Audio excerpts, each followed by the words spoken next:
me say hello to Viviane. Viviane, are you there? Yes, I'm right here, Katja. Oh, great. Thank you. Great. It's great to Welcome. be here again. Thank you so much for being with us, accepting our invitation. So over to you. Thank you. Thank you, Katja, for having me again. Thank you guys for joining us this afternoon. It's a weird afternoon here in São Paulo because we had such a warm, hot weather yesterday. And today, you know, the day was windy and rainy and a bit cold. So it's great to have you here. So let's take a look at our agenda for today's webinar. So we're going to start I'm going to start telling you a little bit about me. That's how I start all my webinars and my sessions. Then next, we're going to take a look at why images should be the protagonist in some of our classes. Instead of having text in the forefront, why should we have images, you know, as protagonists in some of our activities? Then we'll briefly discuss the concept of visual literacy. This is a highly practical session. You're going to see that. And I'm going to need your help in the practical part of this session. So it's going to be very short. The part about visual literacy will be very short. And then we're going to discuss some ideas that you can implement in your classes right away. Finally, I'm going to share with you where you can find images, some ideas of websites and sources for images. A final reminder and our questions and answers. Okay, so about me. I'm a mother of two girls, Catarina and Barbara. They teach me a lot about not only about being a mother, but being a better human being, and also about, you know, what children and teenagers are interested in. They're a great source of information. And I've been in ELT for 30 years. I have worked as an editor and writer, and I have worked in several projects. I'm one of the authors of Global Changer, as Katja said. And I have lots of interests. I think my main interest in ELT is to think of materials, how materials can be more engaging, more diverse, and can better reflect students' and teachers' realities. So, this is another thing that I always tell the audience when we're going to start when I'm beginning a webinar. Who's our target audience? I mean, when I'm talking about students and teachers who am I talking about? Who are these students I'm talking about? So I'm talking about teenagers. I'm talking about teenagers learning English in large classes, right? In monolingual classes, and in mixed ability groups. So we have students who know a lot of English, students who know very little about the language. Okay, so this is our context. But again, if you're teaching in a different context, bear with me. The tips that we're going to see this afternoon are useful for any teachers who need new ideas to work with images. Okay, so stay with us here, even if you work with adults or children, right? So moving on. Well, images are all around us. I think we can agree with that. All around us and all around the classroom, okay? We live in a highly visual world. So I think it's impossible to think of a language teaching context without images, right? So we can see images in books. We as teachers, we draw images on the board. I think these drawings are great. I cannot draw that well. We also have posters on the classroom wall, right? We can have posters, we can have the students' artwork. They can draw, they can create things with images. We also have images in online activities. I got this example here from from Cambridge One, the online practice that we have for Global Changer in Cambridge One. We can also create flashcards, right? I remember I used to cut flashcards. Sometimes I would spend the afternoon, you know, just browsing magazines and looking for flashcards. Remember, I started teaching in the 1990s, so I'm this type of teacher. And we also have lots of visual resources in our books, in the textbook, right? And we have video also, right? So here I brought some examples of resources that we use in class. We're not going to talk much about video today, but I put this example here. So what do all these resources that you can see on the screen, what do they have in common? They have two things in common. First, they are learning and teaching resources, and they are all based on images. Okay, so we have all of them in the classroom. We can have flashcards and posters. Students can create their own images. We can draw on the board. Our textbooks, the course books, are full of beautiful, impactful images. But although we are surrounded by images all the time, we have text in the forefront, okay? The text is the protagonist of most of our work. And we can understand that. It makes sense because we're teaching language, right? We're not teaching visual literacy per se, we're teaching language. So text is going to be our asset, let's say, right? But when we go outside, when students leave the classroom, they actually have much more than that. Outside the classroom, they take selfies. So we're talking about images again. They create their own videos. They communicate using emojis. They can come across street art. They can they can doodle and scribble all over their notebooks, right? And they have TikTok and YouTube and videos and streaming. So they are surrounded by a world of images, not a world of text. Okay, so my idea here is that in some moments in our classes, in some activities that we do, we let the image be the protagonist, not just a visual aid or a support for activity, but we use the image as the main source of content for our activities, okay?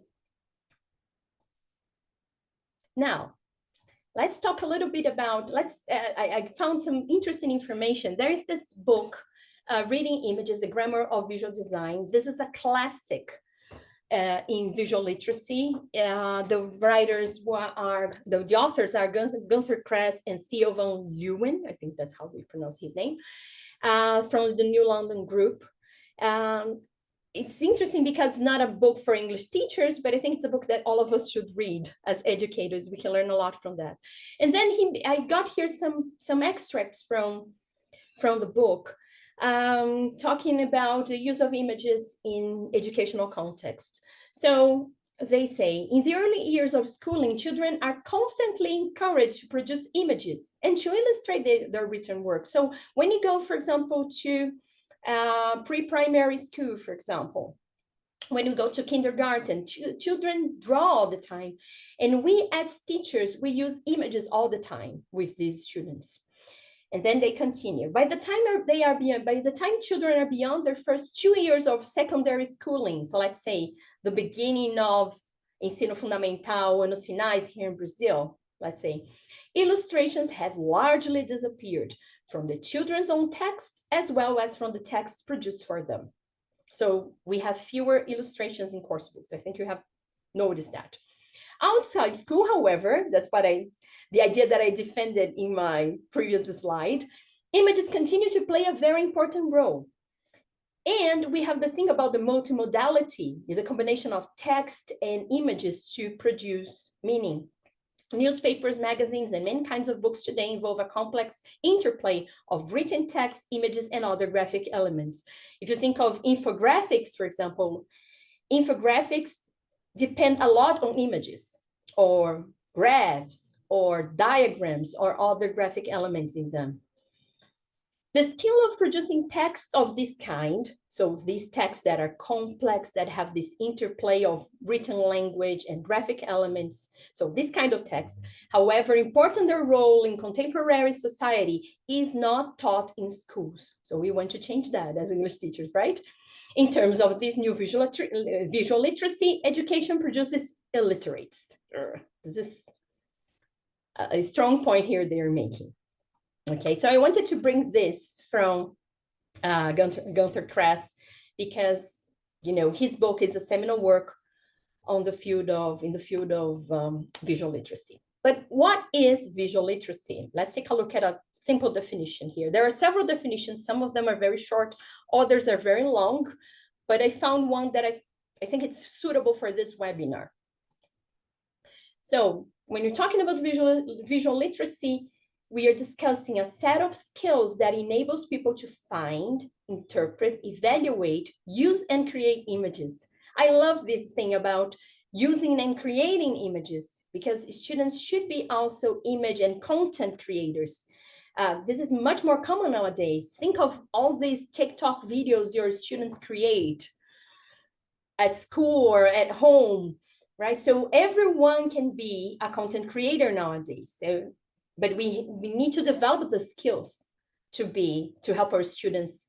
We have to help our students develop the proper skills so that they can become competent content creators. So students who are visually literate understand and analyze the contextual, cultural, ethical, aesthetic, intellectual, and technical components involved in the production and use of visual materials. I love this part. They are both critical consumers of visual media and competent contributors to a shared body of knowledge and culture. So this thing about being a critical consumer of visual media is also very interesting and very important. We could have like a whole course about that, how to develop this criticality with our students. Okay, so this is what I had to say about visual literacy. As I told you, the theory, let's say the theoretical part of this webinar was going to be very short. So let's take a look at some ideas. All these ideas were based on Global Changer. All right, so I use Global Changer a lot as the asset we're going to use to create the activity, or as the starting point for the activity, but you can adapt these activities, these suggestions to any course book you're using, or even if you don't have a course book, you don't teach with a course book, you can adapt these ideas. So let's go, the practical ideas. Well, I have, for the practical ideas, I have read some books, okay? This one is my favorite when it comes to working with, to activities with images. It's called Working with Images by Ben Goldstein. If you have attended Cambridge Day or watched Cambridge Day events online, you have met Ben. Ben is wonderful, he's fantastic. And he has this resource book with loads and loads of activities that you can implement right away using images. Okay, so I highly recommend you get Working with Images. It has a CD-ROM, it comes with a CD-ROM. The CD-ROM is full of content. I couldn't open it because I don't have a CD-ROM reader anymore in my computer. But if you go to Cambridge 1, you can find most of the images that he mentions, that he uses in the book, in the activities, you can find online, okay? So this is one book. And the second one, if you're interested in the use of images in ELT, is this book called The Imaging English Language Teaching. And the best part of this book is that it's available for free. You can download it. You can download its PDF version from the British Council website. So this QR code here on the right, if you scan this QR code, it will take you directly to the British Council website where you can download this book. In this book, we don't have activities, but we have a wide range of articles on the use of images to teach English, okay? And the introduction is also quite good. You know, if you're interested in the topic and you're not familiar with it, the introduction and the first article is great. It's a great starting point to learn about the use of images in ELT. So, I was thinking of how I could organize these activities, the suggestions that we're going to see, how I could go about them. And then I decided to follow the division that we have in Ben's book, in Working with Images. So basically, we were going to answer this question: what can we do with images in class? And my idea, and it's not my idea actually, it's how Ben organizes his book, When we work with images in class, we can do several things. Students can, and we as teachers will help them, right? They can do lots of activities in which they describe images, right? They can also interpret images. So here we're talking about something that is a little bit more complex, yeah, in terms of the cognitive load. We're talking about a more complex process here. And things get a little bit more difficult, let's say. They can also create representations in their minds, and we're going to see what this is about, okay? And they can also create with images and create images. They can do both, okay? So for each area here, I'm going to bring 2 or 3 suggestions of activities that you can put into practice in your classes, that you can use in your classes, okay? And again, if you get working with images, if you get this book by Ben Goldstein, you're going to find lots and lots of other activities that you can use in your classes. So, describing images, okay? First activity, first suggestion we have here. It's an activity called Who Am I? This was adapted from Ben's book. And in this activity, students, what they do here is to create a role for a person. And this person can be from an image in the course book or another image that you decide to take to class, okay? In what kind of language are they going to work with here? Well, basically personal information, feelings, and you can have, in terms of verb tenses, the simple present and the present progressive, okay? So, as I mentioned to you, we have here examples from Global Changer. So this is the opening page from Unit 1 in Global Changer 3, okay? Every unit in Global Changer opens up with a beautiful photo. Sometimes we have like a collage of 3 or 4 photos, but it's usually one single photo. And this photo is explored in the think box. If you look at the bottom of the page, we have this green blurb here. We have questions, this is the think section. And then in these questions, we can explore the photo. So teachers shouldn't have to, let's say, explore the photo, but there is more we can do, okay? So in this activity, Who Am I? What we can do here is to organize students into pairs, for example, and they're going to create like a persona for this person in the photo. So we have this woman here, right? She's at the airport.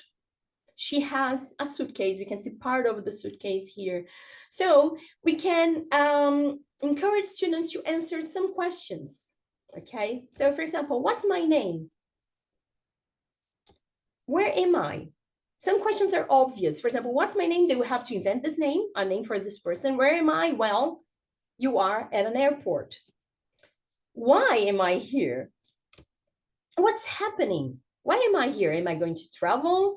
Am I going to just, am I waiting for someone? What's happening? How am I feeling? What will happen next? So after this scene, after this picture was taken, what will happen next? Will I board a plane? Will I go home? And then we can have some more complex questions. It all depends on your students' language level, of course, and how engaged they are with the activity. What am I looking forward to? I love this question. And what do I wish most in the world? And finally, what do I regret? Okay, so these are possible questions. Of course, you can come up with your own questions, right? You can do here, you can create questions that are suitable to your students. But the idea is that students look at this image and they create this whole story, let's say, behind the photo. Okay, so we are exploring a resource that we have in class, which is the textbook, the course book, and we go beyond. So this is a description. We are describing the photo in a way, in questions like, where am I? For example, what's happening? But we are going beyond the ordinary description in this activity. And everything starts with a photo, okay? Here are the questions in the think box. Here, another example from now Global Changer 3. It's another unit, Unit 8, at the very end of the book. And here, suggesting the questions, okay? So here, there's a lot we can We can discuss here about this boy, looking outside the window. It seems that he's on a bus, right? There's a lot we can do here. So students can create a whole persona. So they work in pairs. So the idea is that they work in pairs. They can work individually in their pairs first, and then they exchange their personas. They try to find similarities and differences between the personas they created. Okay, so here I brought two examples of using how we can use this activity with images from Global Changer, but we can go beyond. Okay, we can work with art, right? Here is the famous Las Meninas by Diego Velázquez. It's a famous painting in the Museo del Prado in Madrid. I haven't been there yet. Yeah, I'd love to. And this painting is used, this painting has been discussed a lot because there's so much going on here. So think of the same type of activity, but here students could work in groups. And the teacher could assign a person to each of a different person from the painting to each student. So one student will look at the little girl in the forefront. Another student will think about, we will create this persona for the man here who's painting, who's, I believe is Diego Velázquez himself, painting here on the left. And then we have some people in the background. They have the man entering by the door in the background. So you can assign different roles. And then they have to create this persona for, each student will create a persona for the person assigned to him or her from the painting. And then we have questions. Yeah, here I imagine the girl, the little girl. Yeah, what's my name? Where am I? What's happening? How am I feeling? What will happen next? Why am I here? And then some other questions. Yeah, why is someone painting my portrait? Why is everyone pampering me? Okay, so these are questions the girl could answer, let's say, in this persona that students create. So we're talking about an activity in which we work with questions, we work with vocabulary that students have been exposed to, have learned, right? But we're working in a completely different way to practice this vocabulary, having the image as the starting point, not the text. The text is a consequence of the image, okay? Well, next, another activity, another suggestion, still describing images. What's missing? Yeah, so here, the idea is that students see how images can suggest meaning rather than tell meaning, right? And then we're going to use that, we're going to see that by covering parts of the image, okay? So I start here. My first example is another activity from another page from Global Changer. This is Unit 3 in Global Changer 3. And here we have a collage of images, right? The topic of the unit is the consumer world. So excessive consumerism, the problems that we have in the world because of that. We have some discussion questions here. So like, is it a good idea to buy things at a secondhand store? Why or why not? What do you consider before you decide to buy something, right? What I did here was to cover with this purple square here. I covered part of the image, not part of the image, but a third image, right, that we would have here. And then we can ask students, they can speculate about what photo we would have here. So if we're talking about buying things a lot, the excess buying, excess purchases, and we're talking about trash, as we can see the plastic bottles, and having too many things like this cluttered, oh my God, it's a chest of drawers, right? We have this chest of drawers here full of stuff. What could the third image be in this context, right? And then I'd like to hear some ideas from you. I've been talking too much. I need to drink some water. Katya, could you please check the chat? What do you think, guys, teachers, what do you think the third picture here could be? What could it show? Let's see, Vivi. Suffering nature, the ocean. Great ideas. Food. Food? Yeah, that's a problem because food waste is a huge problem in the world. I heard today that Maybe. we waste like 20% of all the food produced in Brazil is wasted. Wow. Yeah. Anything Can else? bottles, trash, Mm-hmm. I trees think on fire. this is going to be surprising because this is the kind of trash, the kind of garbage we don't think much about. Electronic Somebody, trash. Henrique said, a landfill, maybe a landfill. Yeah. E-waste. Yeah, it's e-waste. Yeah, take a look at those cell phones, all those old cell phones. It's because we buy cell phones, we keep buying a new cell phone. Oh, my cell phone is not working. Oh, I'm not happy with that anymore. Or there's a new model. We keep buying cell phone. Do we need to buy a new cell phone?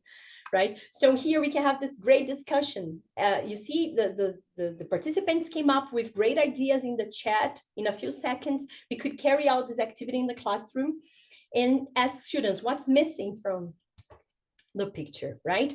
And this is easy to organize in class if you have, if you can use Cambridge One, if you can project the ebook, you can use the tool to cover the part of the picture as I did, okay? And then just ask your students to keep the books closed. And then we ask what's missing, right? I have another picture for you. This is not from Global Changer. And I'm going to need your help again. This is an old ad, very old. I think it's from the late 19th century, okay, more than 100 years ago, around 130 years ago, let's say. Okay, and we have here a product that is being advertised, and we have the advantages of this product. It's the ideal brain tonic. It's specific for headache. It's a delightful summer and winter beverage. It relieves mental and physical exhaustion, okay? But I have covered, you see the rectangles here with the question mark? I have covered the elements of this ad that tells people what the product is. So guys, let's get back to the chat. Can you tell me what you think the product is, what is being advertised here? If you have seen this before, if you have seen this ad before, don't spoil the game, okay? Don't tell the others, but try to write what you think, what is being advertised here. Caroline thinks it's tea. Mm-hmm. Juliana thinks it's some kind of beverage. Yeah, it's a beverage. That she's about to drink something, the woman, right? She has a saucer on one hand and she's about to drink something. Yeah, could be tea. Anything else? Yeah, Henrique suggested biotonic fontoura. Could be. It could be. Pills. Okay, I'm gonna show you. Nobody guessed, so let me show you what it is. Oh, sorry, I forgot. There are the questions we can ask. Sorry, I was so excited about the activity itself, about the image itself, and I forgot to show you the questions we could ask to explore the image before we tell students what the ad is about. So we can work with the function of the ad. What's the function of this image? When was it created? Where would you see it? And finally, what's missing? Sorry, I forgot the questions. And then let me tell you what it is. Ta-da, ta-da. It's Coca-Cola. It's an ancient ad for Coca-Cola because Coca-Cola, when it was launched, it was seen as medicine. It was a tonic, like a biotonic fontoura that we have today. Biotonic fontoura, today, not today, like 30 years ago we had, 40 years ago we had biotonic fontoura. I don't know if it is still sold, but the same way that this tonic was sold for a certain, it had a certain objective, like making people feel, to improve the appetite, right? Coca-Cola was seen as medicine to improve your brain function, okay? So this is a very interesting activity. There are lots, you can find loads and loads of old ads online and explore the ad this way. And we're working with the development of visual literacy here because I kind of helped you here, right? Because someone said tea, and I said, yes. In class, I could have asked, Why do you think it is tea? And then we could explore the fact that the woman is holding a saucer and she probably had like a cup in the other hand, right? So there's lots of things we can do in class to explore the image before we actually show it, okay? Moving on. Now, let's take a look at another suggestion, another activity you can do in class. It's called points of view, okay? So the idea here is for students to describe pictures or photos or to put themselves in certain contexts, but from different points of view.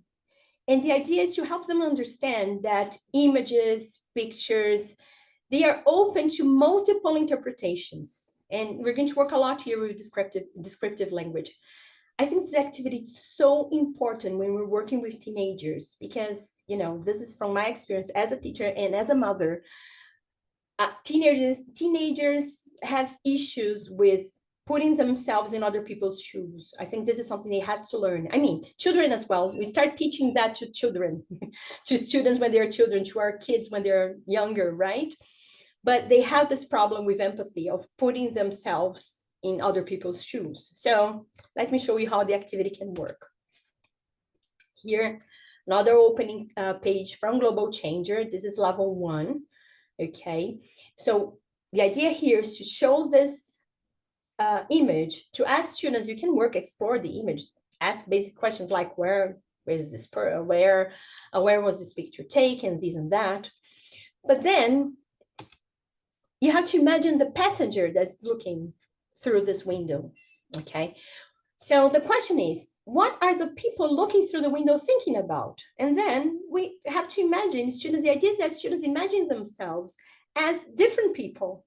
So if you were a young child, if you were, let's say, 6 years old, and you were looking through this window on this plane, what would you be thinking about?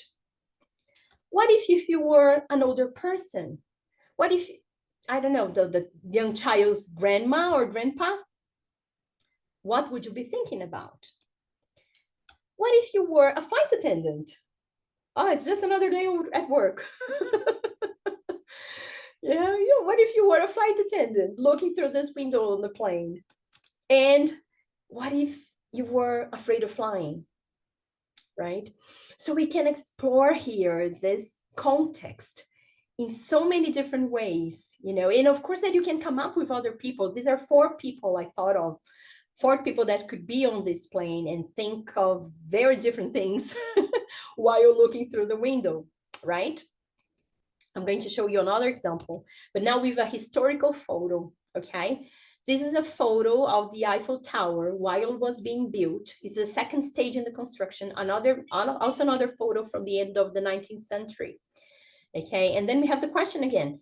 Imagine that you are there looking at the Eiffel Tower being built, but you're not yourself. Again, you are a young child, an older person. Imagine that you are Gustav Eiffel, the engineer responsible for the Eiffel Tower. Of course, it takes his name, right? What would you be thinking if you were him looking at the tower being built? What if you were a construction worker, right? So here we can explore things in different ways. Students can work, for example, in groups of 4, and then each one is assigned a role. And then they express these thoughts. They can write their ideas down and then share with the other members of the group, or they can carry out this activity in lockstep and with the whole class. I mean, the format, how you're going to interact with students, or how students are going to interact to perform the test can vary. It depends a lot. It will depend a lot on your setting, right? And one final example for this activity. We have this image also from Global Changers 3. This is unit 4, right? And then here, the thing is a little bit different. The question is a little bit different. The question is, how would you understand the image's message? Because the image has a message, right? I think it has a very clear message, right? But how would you understand this message if you were a young child, if you were an older person, if you were a scientist? What if you were someone who doesn't believe in climate change? So each person will understand the message in a different way. So this is a fantastic task to help teenagers see the world from other people's perspectives and points of view. And I think this is something they are in dire need nowadays. Okay. And one final example here, another opening page from Global Changer. Yeah, we have this man here. He's half firefighter, half superhero, right? And then again, how would you understand the message and some possible roles? Okay. So these were the suggestions for describing images. But remember, students can do other things with images. The second part here, they can also interpret images, okay? We can work with that and develop language. And here we're going to look at a classic of the EOT classroom in terms of activities, which is the odd one out. But this is a different odd one out. This is an odd one out with images, and the odd one out, the image that doesn't belong to the group, will depend a lot on how you look at the group of images. Okay, so for this kind of activity, if your students are not familiar with odd one out tasks, maybe you can go to the board first and and just write a set of words there, and then have one word that is the odd one out, that doesn't belong to the group, and then they have to identify it so that they can understand the dynamics of the activity, right? But here we're not going to work with words, we're going to work with images, right? So let's imagine you're teaching Unit 2 in Global Changer 1. We have food vocabulary, okay? And then you show 5 images of food to your students, okay? So we have here 5 images. So I'd like you now, Katja, I need your help again.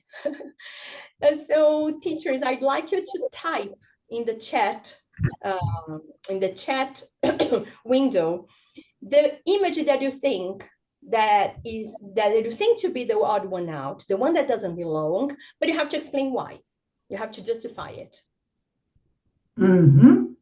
Okay, so you can say, I think it's mango because da-da-da-da-da. I think it's macaroni and cheese because this and that. Macaroni is not a fruit. Already 3 answers with the same thing. Yeah. Pasta is all our fruit.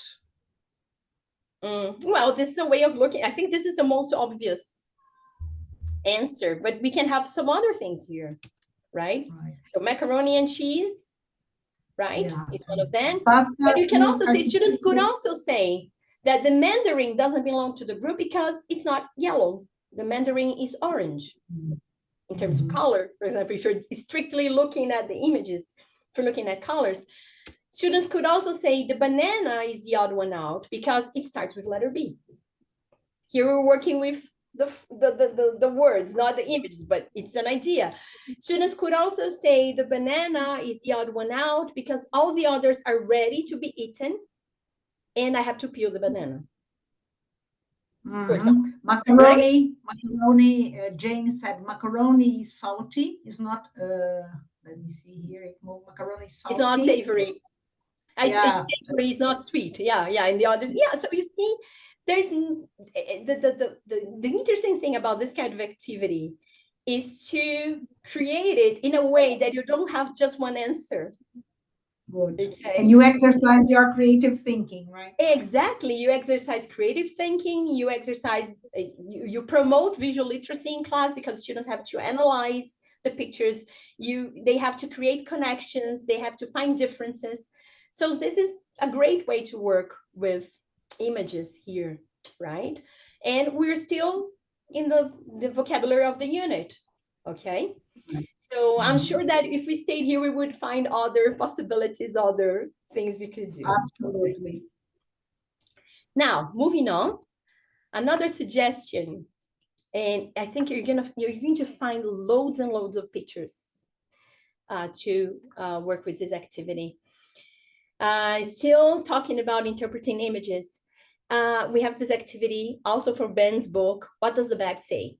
Yeah, so the idea here is that students study, they're going to analyze the content of a bag or a suitcase, and they have to speculate about the owner of that bag or suitcase based on what is inside, okay? So in terms of language, they're gonna work with vocabulary for personal belongings.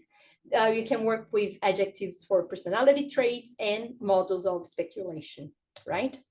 So this is one of my favorite lessons in Global Changer. It is a reading lesson about Nellie Bly. I don't know if you're familiar with her, but Nellie Bly was a woman that I think it was, again, in the end of the 19th century.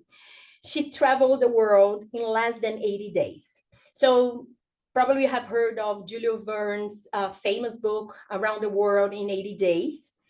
Nellie Bly loved the book. She was fascinated by the story. She was a journalist at the time. She was a pioneer because there were very few female journalists at that time.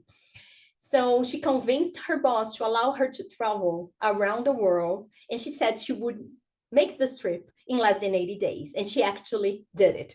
Okay, so here in Global Changer 1, I don't remember the unit right now. I think it's unit 5. In Global Changer 1, we have this reading text about her story. And we have this interesting activity about her suitcase, because Nellie's suitcase was tiny. Imagine that she had to travel to be away from home for almost 80 days. She took very few belongings. She had the suitcase, she had 2 hats, she had slippers, she had paper, pen, and ink, because she had to write articles about her journey and send these articles back to the newspaper in New York that she worked for, right? Every time she had a chance, right? So she took very simple belongings, right? Very few belongings. This is Nellie Bly, and that's her suitcase. Can you imagine that, traveling for so long with this suitcase? She had, I remember, she had like not coins, she had gold, and she had some money, I think mainly gold, but the gold was like wrapped around her body. You know, that's how she carried the gold around her body, right? So the question is for students, what does Nellie Bly's suitcase tell us about her? What can we learn from her suitcase? And then students can speculate. Well, she's a writer. Even if they don't know her story, if they haven't read her story yet, well, she's a writer. She needs paper, pen, and ink.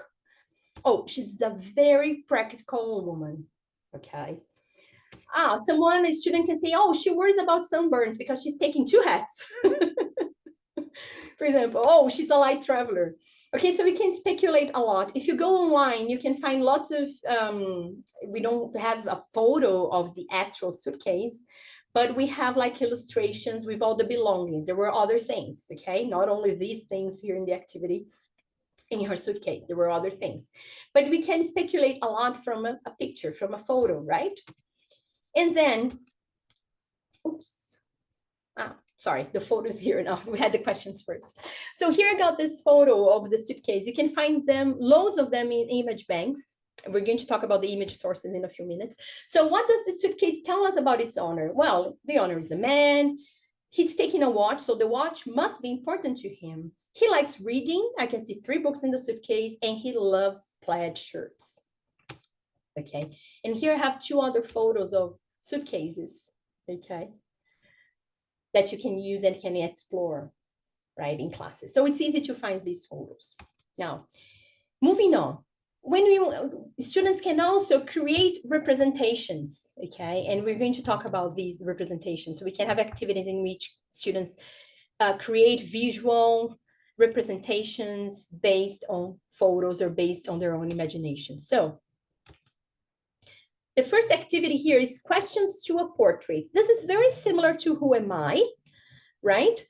But here the idea is that students carry out this conversation with a portrait, okay? So we saw Nellie Bly in the last suggestion that I gave you. We have Nellie Bly again. So students will look, this portrait was taken, I think the day she traveled, the newspaper took this picture. It was a promotional picture of her journey, right?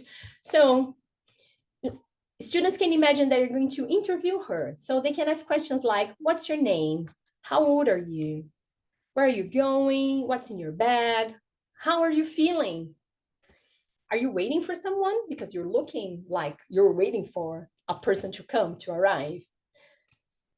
What are you going to do next after this picture, right? And then we can work with real photos like this one, but we can also work with art, right? The students could come up with these interview questions to people in portraits, in works of art, in paintings. Okay, so this is a way to go with this activity if you don't want to use the textbook, or if you don't want to use real people, right? You can also work with the images from the textbook. These are all photos, from all images from Global Changer that you can use in this type of activity. Okay.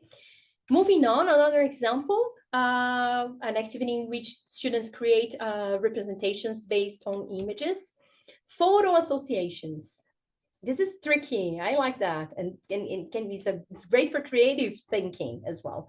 So the idea is to present students with 3 or 4 images and to ask them to create expected or unexpected links between these images, order them in a logical sequence, like to create a story, right? So let's imagine you're working with this unit. This is a final unit of Global Changer 3 about things that teenagers worry about, like getting good grades, changing schools, bullying, making good decisions, right? So this is the topic. As an extra activity, you could have something like this. You show them 3 images, right? And then students have to come up with a connection between these images and a sequence for them. So this is a suggestion, okay?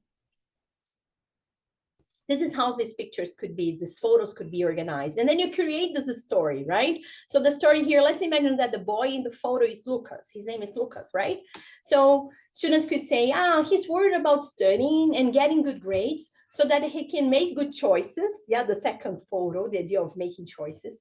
He can make good choices in the future and make his parents proud of him. So the parents are in the third picture. Okay, so he's studying, he wants to make good choices, and his parents in the last picture. But we can do something completely different here. Okay, students can come up with something totally different, okay? We have the same sequence, but the story here is quite different, okay? Oh, Lucas was in love with his girlfriend, Monica. He chose to go abroad for his study and broke up with her, the choice, right? The second photo. Monica married another guy. She's happy now. Lucas is miserable. So the third picture is Monica, the ex-girlfriend, with her husband, okay? So here we can do, and be sure that when you take this kind of activity to class, students will come up with the most creative things, okay?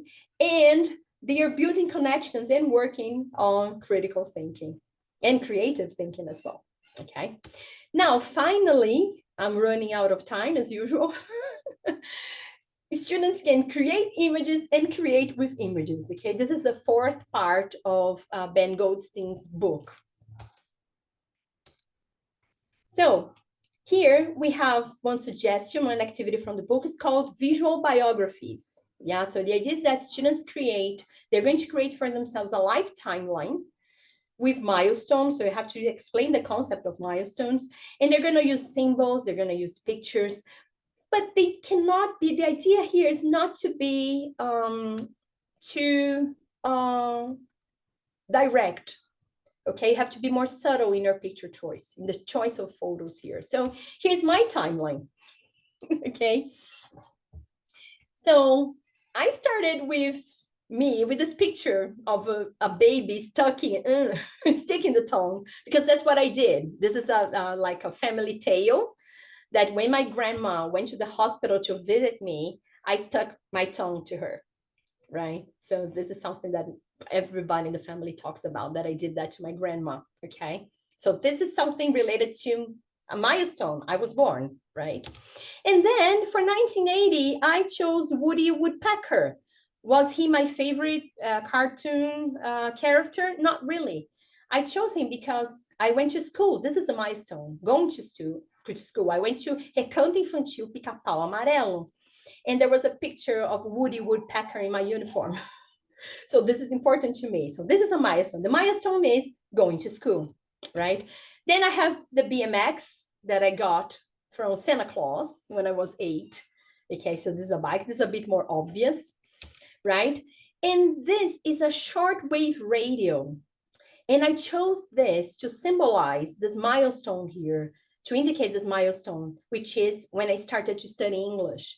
And I was inspired to study English by an uncle who used to listen to BBC radio before going to bed. And he had this huge shortwave radio next to his bed, and he would listen to the BBC, and I was fascinated, right? So that's why I chose the radio as a milestone. Then we have this follow me flag. I chose it here for this milestone because this was when I went to Disney World. I got this trip as a present from an aunt of mine, and we had to follow the tour guide all the time.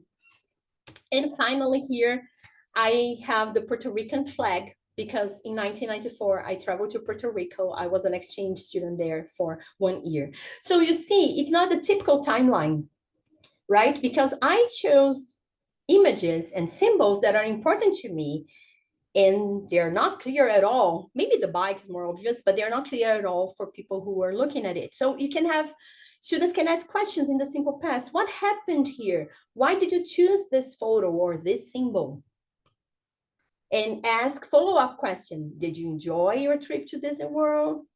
Did your uncle teach you English, right? So there's lots we can do here, right, with images. So here students are creating with images, okay?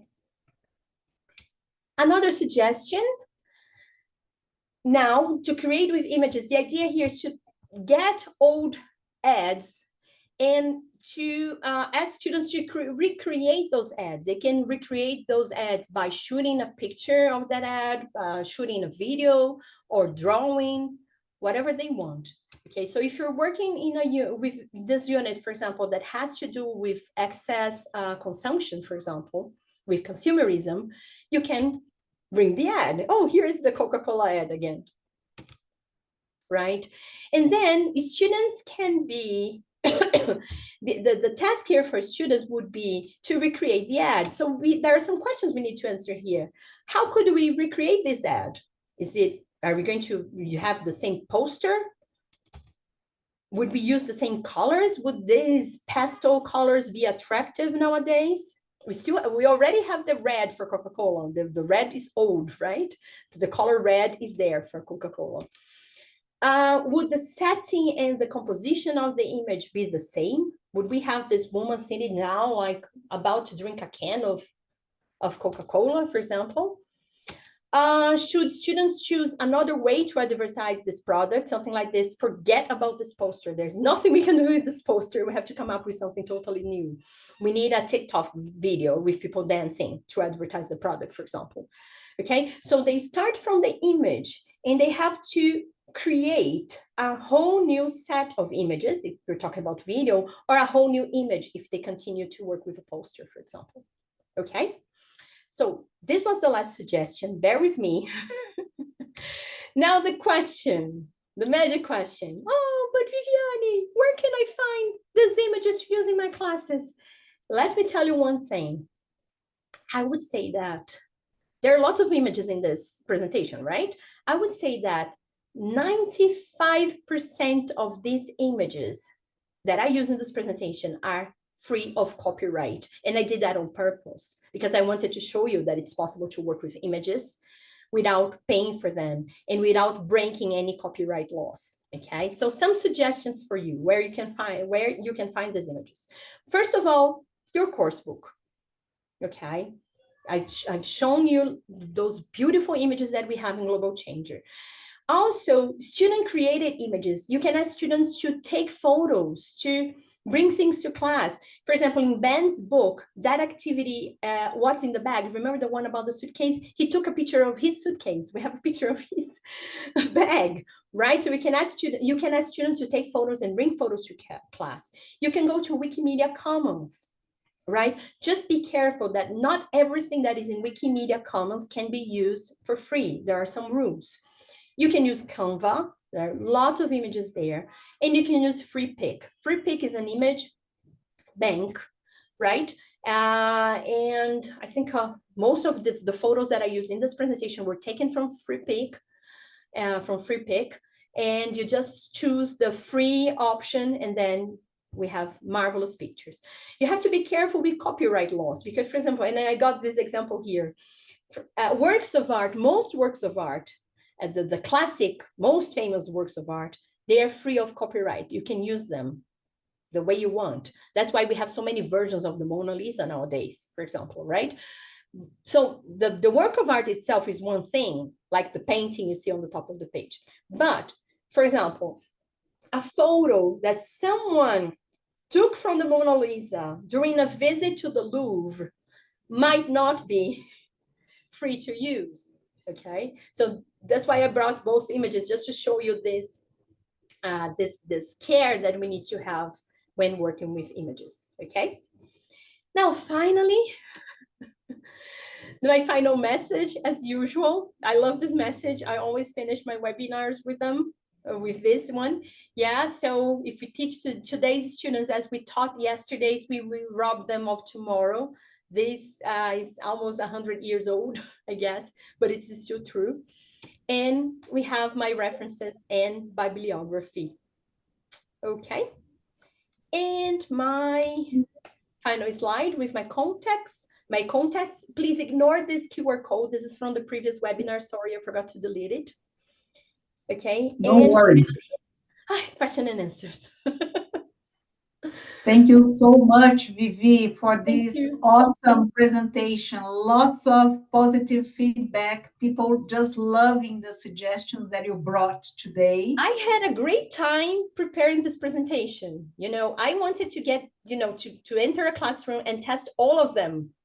You know, I had a great time preparing the webinar. I'm glad people liked it.